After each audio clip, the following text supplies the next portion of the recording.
வணக்கம். நான் உங்கள் ஜோதிடர் ஆத்மஞானி அருண். இன்று ஜோதிட தகவலில் நம்ம என்ன பார்க்க போகிறோன்னா, எந்த ஒரு விஷயத்துக்குமே பிலீவர்ஸ் அண்ட் நான் பிலீவர்ஸ்னு ஒரு குரூப் இருப்பாங்க.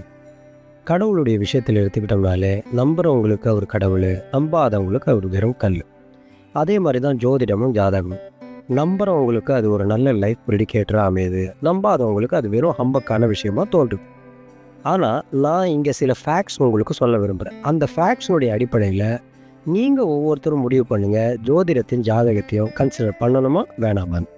இப்போ ஒரு உதாரணத்துக்கு, ஒரு மனுஷனுக்கு நேரம் சரியில்லைன்னு வச்சுங்க. நம்மளுடைய அன்றாட வாழ்க்கையில் அதை எப்படி சொல்லுவோம், அவனுக்கு கட்டம் சரியில்லைன்னு. இந்த இடத்துல கட்டம் சரியில்லைன்றது 12 ராசி கட்டங்களை உள்ளடக்கிய ஒரு ஜாதகத்தை தான் சொல்கிறாங்க. அதே மாதிரி இப்போ யாரோ ஒரு மனுஷன் சொல் பேச்சு கேட்காம அவன் நடக்கிறான்னா அவனை கிரகம் பிடிச்சி ஆட்டுது பாருன்னு சொல்லுவாங்க. இந்த இடத்துல 9 நவ கிரகங்களை தான் குறிப்பிடுறாங்க.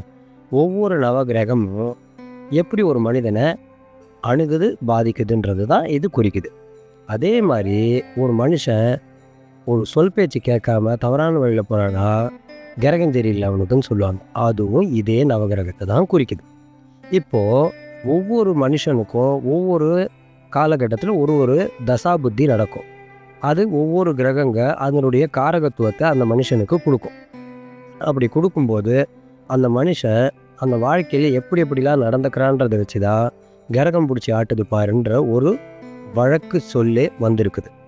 அது மட்டும் இல்லாமல் இப்போ யாரையா பற்றி ஒருத்தரை தெரிஞ்சுக்கணுன்னா, ஒருத்தர்கிட்ட நம்ம சொல்லும்போது அவன் ஜாதகத்தை எனக்கு சொல்லுன்னுவான். அவனும் என்ன சொல்லுவான்னா, அவன் ஜாதகத்தை புட்டு வைக்கிறேன் பாருன்னுவான். ஸோ அப்போ எல்லா ஒரு விஷயத்தையுமே நீங்கள் பார்த்தீங்கன்னா ஜோதிடமும் ஜாதகமும் நம்மளுடைய வாழ்க்கையில் பிணைஞ்சு தான் இருக்குது. தண்டவாளத்துடைய 2 கோடுகள் மாதிரி. இப்போது இன்னொரு ஒரு முக்கியமான விஷயம் நான் சொல்ல வர்றது என்னென்னா, ஜோசியமும் ஜாதகமும் பார்க்குறதும் பார்க்காததும் அது உங்கள் கையில் இருக்குது. அதை நம்புறதும் நம்பாததும் அது உங்கள் மனசு எடுக்கிற முடிவில் இருக்குது. அதுவும் உங்கள் கட்டம்தான் முடிவு பண்ணும்.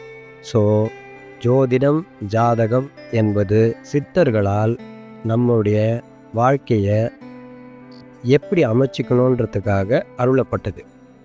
ஜோதிடம் என்பது ஒரு வானவியல் சாஸ்திரம். அதனுடைய அடிப்படையில் தான் அதை அமைச்சிருக்காங்க.